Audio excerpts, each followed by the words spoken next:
The apartment had a particular kind of quiet after 11 at night. The hum of the refrigerator, the tick of the radiator, the faraway wash of traffic 3 floors down. Theo Reyes had lived with that quiet for 2 years now. Ever since he and Marcus Bell had signed the lease on a walk-up in a neighborhood neither of them could really afford alone. It was a good quiet. A safe one. Tonight it broke wrong. Theo heard the front door open at 11:40. Heard it click shut too gently, the way people close doors when they don't want to be heard crying. He set down the book he wasn't really reading and listened. No footsteps toward the kitchen. No footsteps toward the bathroom. Just the long creak of the couch giving way under a body that had folded itself down like it had nowhere else left to go. He found Marcus sitting in the dark, still in his coat, staring at nothing. "Hey." Theo kept his voice low, the way you talk to something wounded and easily spooked. "You want the light on? Or is dark working for you right now?" Marcus let out something that wasn't quite a laugh. "Dark's fine." Theo sat on the arm of the opposite chair, giving him room. He didn't ask right away. He'd learned that much about Marcus over 2 years of shared grocery lists and thin apartment walls. The man needed a runway before he could land on the truth. It came out eventually, in pieces. Priya. For years. A ring Marcus had been saving for since February, sitting in a drawer under his socks like a small, patient secret. She'd sat him down that night in a restaurant with candles on the table and told him, calmly, kindly, unbearably, that she didn't see the next 10 years the way he did. That she loved him. That loving him wasn't the same as choosing the same life. She said I was safe, Marcus said, and there was something raw underneath the flatness of his voice. Like that's a bad thing. Like being safe is something you settle for instead of something you build. Theo didn't say anything right away. He just moved from the chair to the couch, close enough that Marcus could feel he wasn't alone in the room, far enough that it didn't feel like an invasion. For what it's worth, Theo said finally, safe isn't nothing. Safe is what people spend their whole lives looking for and pretending they don't need. Marcus turned his head, and in the dim wash of streetlight through the blinds, Theo saw something in his roommate's face he hadn't seen before. Not just heartbreak, but a kind of stripped-down honesty, the version of a person that only comes out when all their usual armor has been used up for the day. "Thanks," Marcus said quietly, "for not making this weird." Theo smiled, small and careful. "I make a lot of things weird. This isn't going to be one of them." He didn't know, sitting there in the dark with his best friend's grief taking up the whole room, that he had just made a promise he wouldn't be able to fully keep. Because somewhere in the months that followed, sitting in that same dark, something in him was going to shift, quietly and completely, and there would be no safe way back from it. To understand how a person doesn't notice they're in love with their best friend for 2 years, you have to understand how ordinary it all felt. Theo and Marcus had met in their last year of grad school, paired as lab partners by a professor who liked forcing chaos in order to share a bench. Theo was chaos, a walking pile of sticky notes, 3 coffees deep by 10 a.m., prone to talking with his hands until something got knocked over. Marcus was order, methodical, quiet, the kind of person who alphabetized his spice rack without irony. They should have driven each other insane. Instead, they'd become the kind of friends who finished each other's sentences and fought over the thermostat like an old married couple, minus the marriage.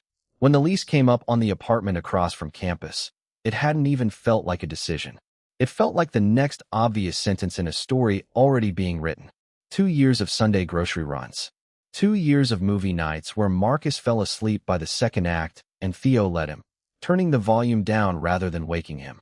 2 years of Marcus bringing home Priya, and Theo being genuinely, uncomplicatedly happy for his friend, because that's what good friends did, they made room.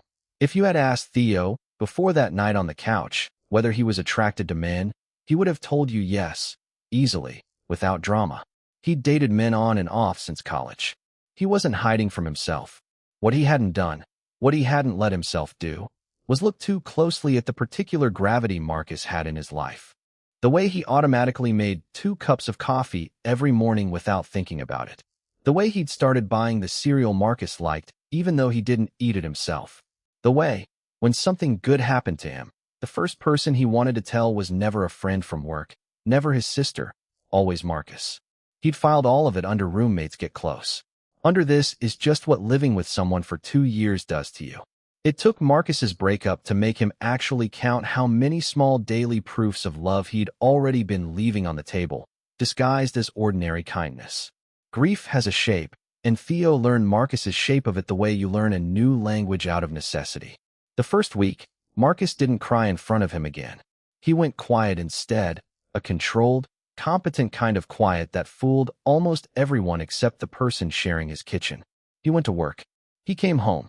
He ate dinner across the table from Theo and answered questions in complete sentences and laughed at the right moments in a way that was almost convincing. Theo didn't push. He just made sure there was food in the fridge that didn't require energy to make. He left the porch light on later than usual, in case Marcus needed to walk it off outside and didn't want to come back to a dark apartment. He didn't mention Priya's name unless Marcus said it first. The second week, the quiet cracked. It happened on a Tuesday, over dishes, of all things. Marcus washing, Theo drying, the domestic choreography they'd fallen into without ever discussing it.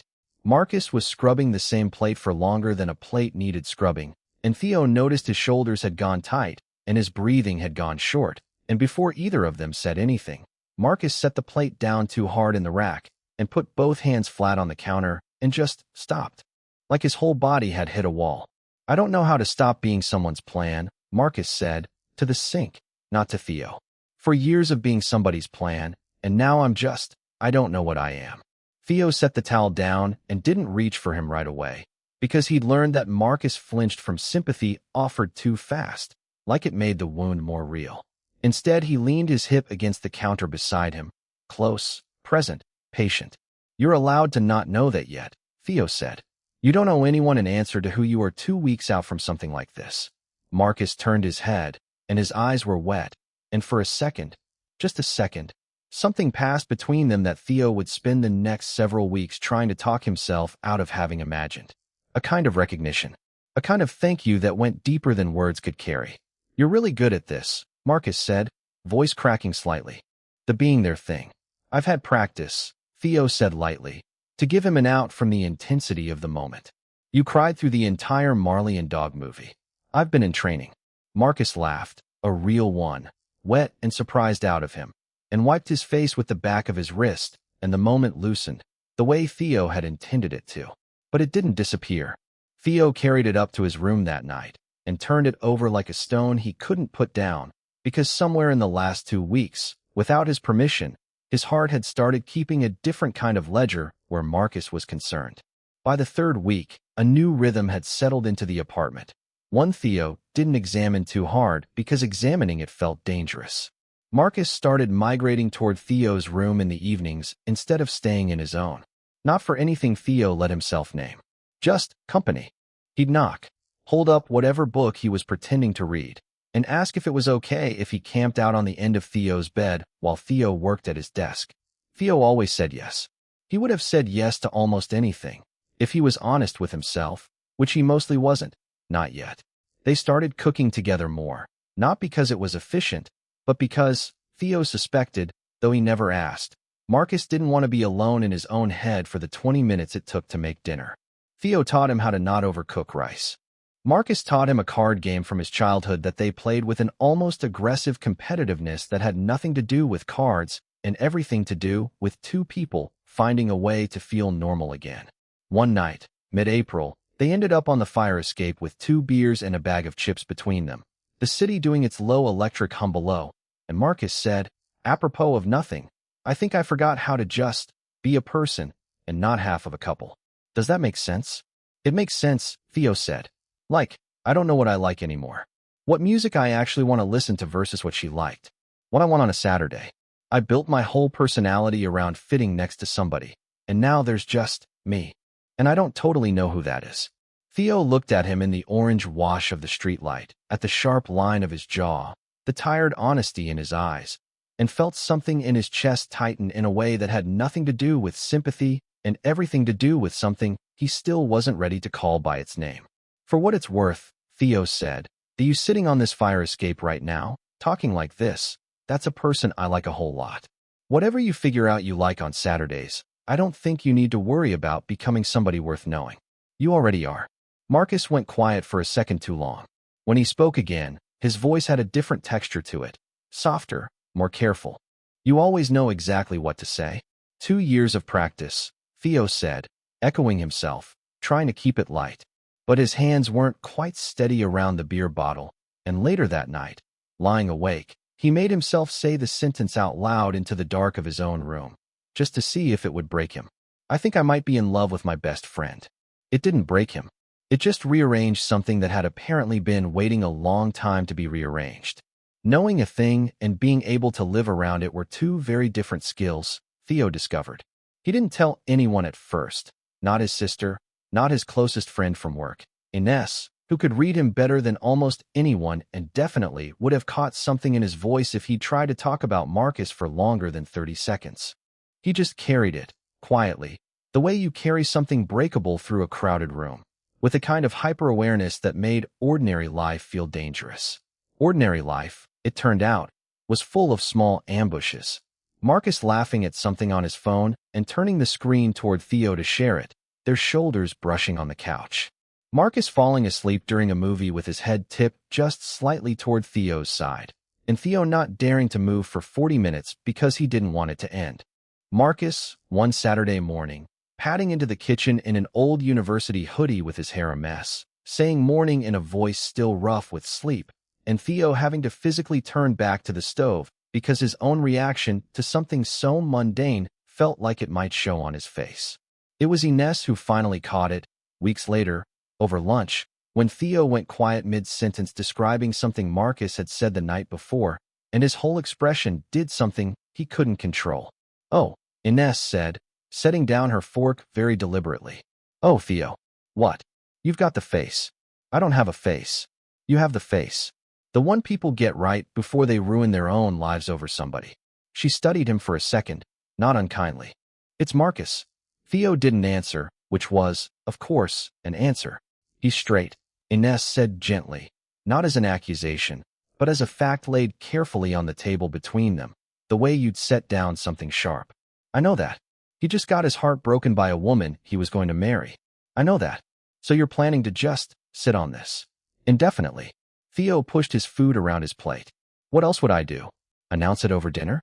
Hey, sorry about Priya. Also, I think I've been in love with you for possibly longer than I've been willing to admit. I'm not going to do that to him. He needs a friend right now, not a complication." Ines watched him for a long moment, something soft and a little sad in her expression. "Just don't disappear into being convenient for him, okay? You're allowed to have needs too, even if you never say a word of this to him." Theo nodded, and meant it, and broke that promise to himself almost immediately, because loving Marcus quietly had already become the shape of his days, and he didn't know yet how to want anything that didn't orbit around keeping his friend steady. 6 weeks after the breakup, an invitation arrived that neither of them expected, a mutual friend's wedding, the kind of event where Marcus and Priya's absence from each other's lives would suddenly, publicly, become undeniable, because they'd have to occupy the same room, possibly the same table, for an entire evening. Marcus stared at the envelope on the kitchen counter like it might detonate. "You don't have to go," Theo said. "It's Dev's wedding. He was my roommate before you. I can't not go." "Then you go, and you don't owe her a conversation if you don't want one, and if it gets to be too much, you find me and we leave. Deal?" Marcus looked at him. Really looked. In that way he'd started doing more often since the breakup, like he was seeing something in Theo he hadn't fully noticed before. "You're coming? You think I'd let you walk into that alone?" Something shifted in Marcus's face, gratitude tangled up with something else Theo couldn't quite name yet. "Yeah, okay, deal." The wedding was in a converted barn an hour outside the city, string lights strung between the beams, the kind of golden hour romance that felt almost cruelly on the nose given the circumstances. Theo wore a navy suit he'd bought 2 years ago and rarely had an excuse to use.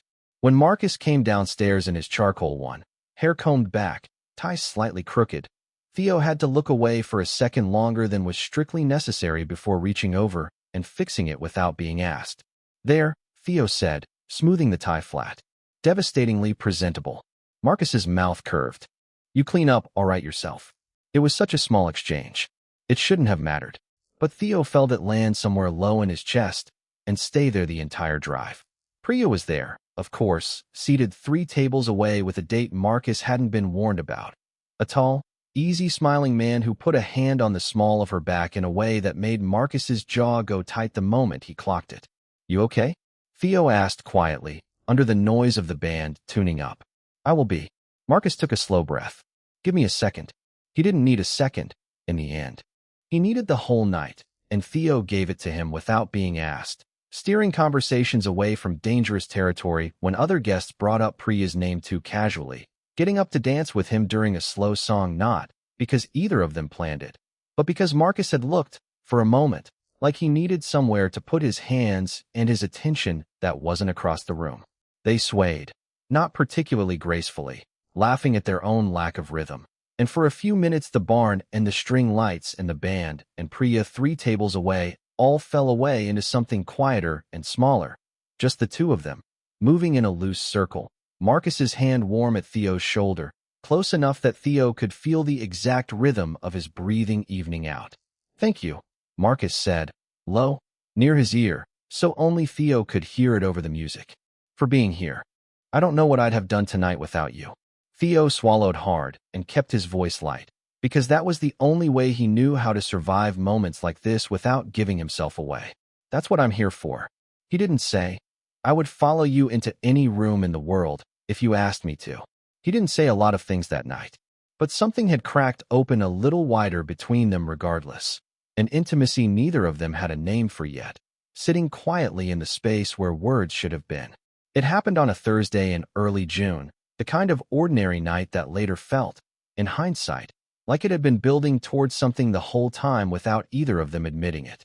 They were on the couch, some show neither of them was really watching playing low in the background, a bowl of popcorn abandoned between them. Marcus had been quieter than usual all evening, thoughtful in a way that made Theo nervous. "Can I ask you something?" Marcus said finally, muting the TV, "and you actually answer honestly, not just say the nice thing?" Theo's heart did something complicated. "Yeah, of course. Do you think I'm going to be okay? Like, actually okay. Not fine for now, okay. Actually." Theo turned to face him properly, tucking one leg up onto the couch. "I think you already are becoming okay. I've watched you do it. You didn't fall apart, Marcus. You grieved something real, and you kept getting up every day, and somewhere in the last 6 weeks you started laughing again in a way that isn't performance. That's not fine for now. That's actual." Marcus studied him for a long moment, something unguarded in his face that Theo had rarely seen. Not the composed, competent Marcus the rest of the world got, but something raw.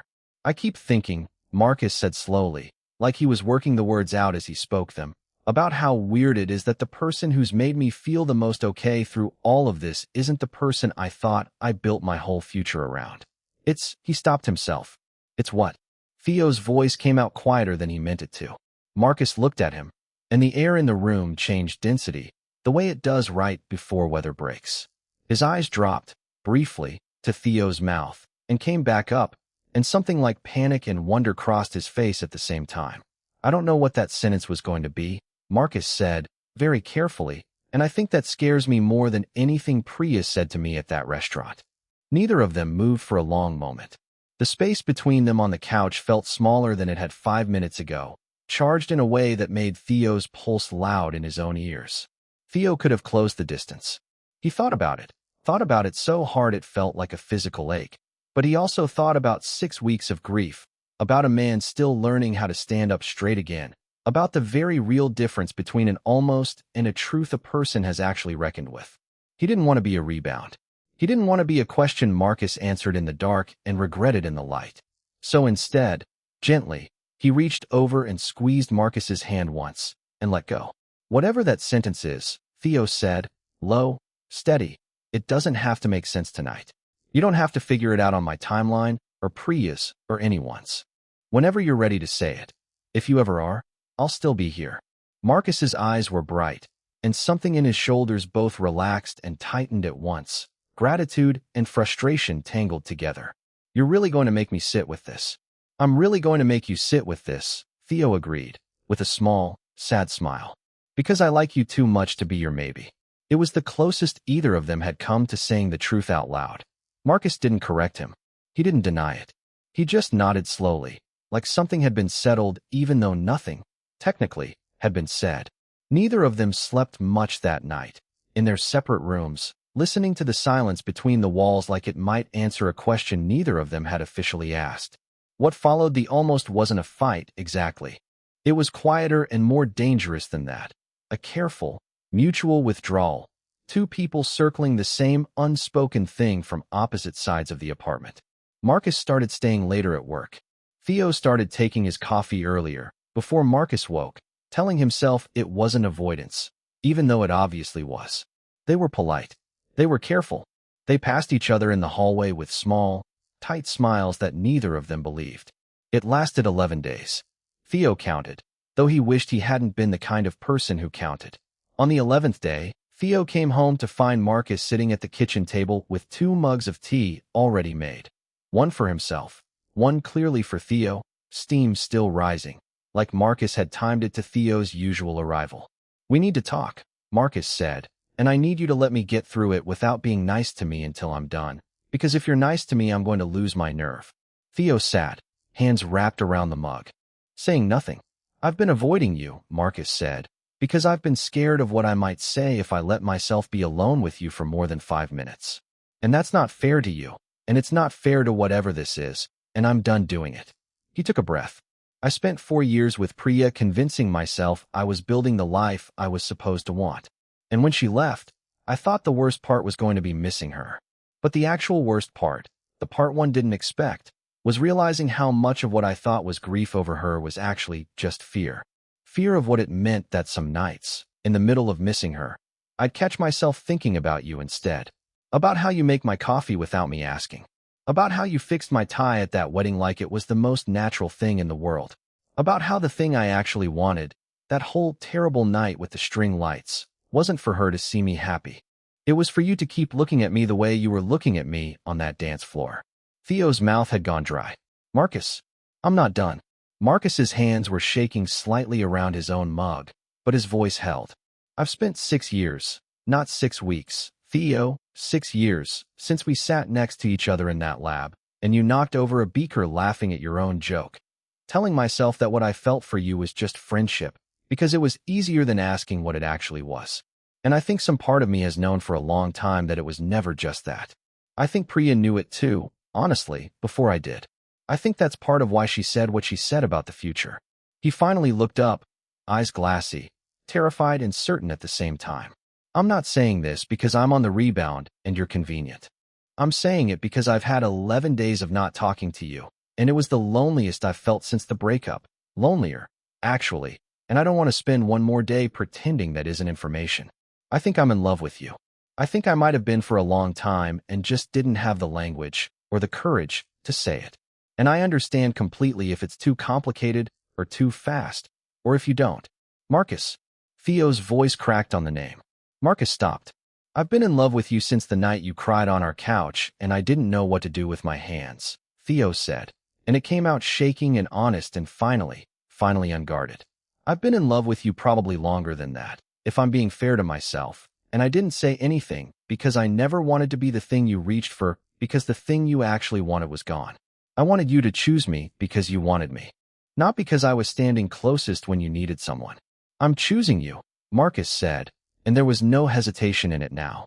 "I'm choosing you with my eyes open, not because you're closest.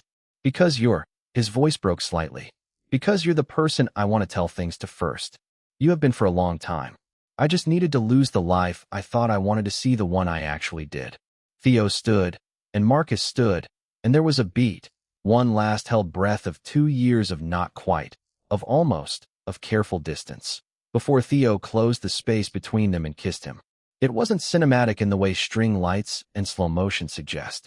It was clumsy at first, both of them adjusting, both of them shaking slightly, Marcus's hand coming up uncertain to Theo's jaw like he was afraid this might not be real and wanted to check.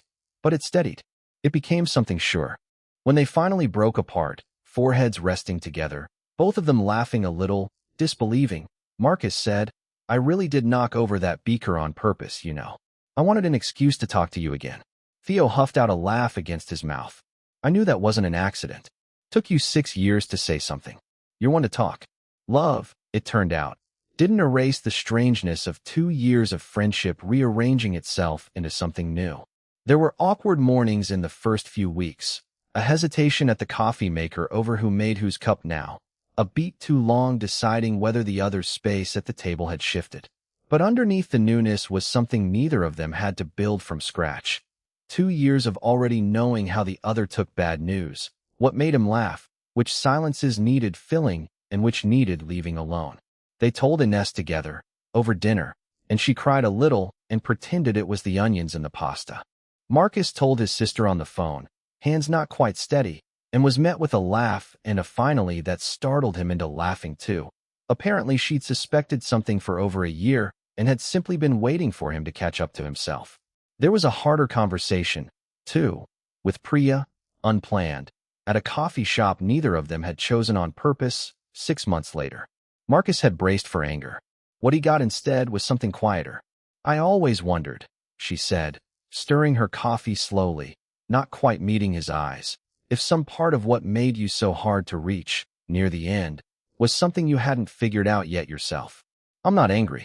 I think I'm actually a little relieved. It means it wasn't just me you couldn't be fully present for. It was something you needed to become first. It wasn't forgiveness exactly.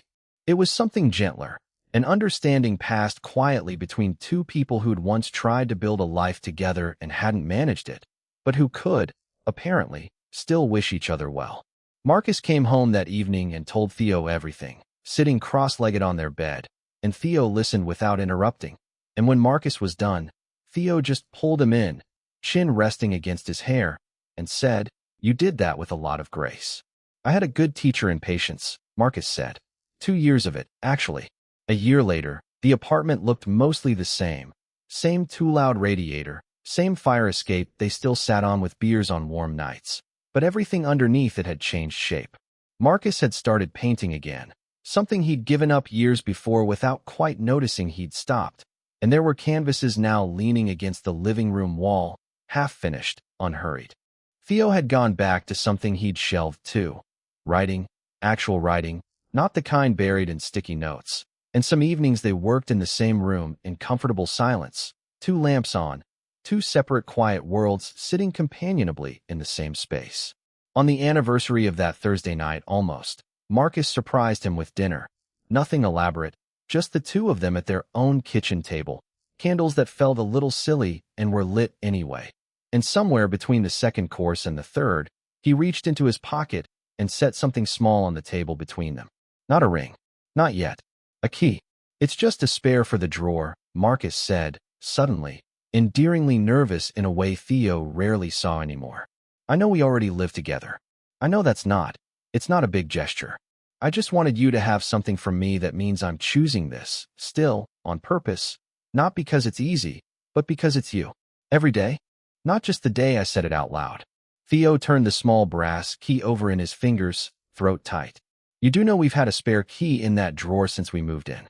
I threw the old one out this morning," Marcus said, cheeks going faintly pink. "Get a new one. Symbolism. Don't ruin it." Theo laughed, wet-eyed and completely undone, and reached across the table for his hand instead of the key. "I'm not ruining it. I love it. I love you. 6 years, and a broken heart, and 11 idiot days of not talking to each other. And you still managed to find the most Marcus way possible to say something enormous with something small. That's kind of always been the plan," Marcus said softly. "Small, steady things. That's what I actually wanted in the end. Not the plan I thought I had. Just this. You, and small, steady things, for as long as you'll let me give them to you."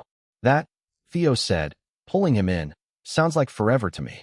Outside, the city kept its usual late hum, indifferent and constant, the way it had been humming the night Marcus first came home with a door closed too softly and grief folding him down onto their couch. Neither of them could have known, that night, that heartbreak would be the strange, unlikely door that let them finally see each other clearly. But it had been. And on the other side of it, they'd built something neither of them had been brave enough to reach for on their own. Something that hadn't started with a spark, but with 2 years of quiet, patient love neither of them had let themselves name, until finally, they did.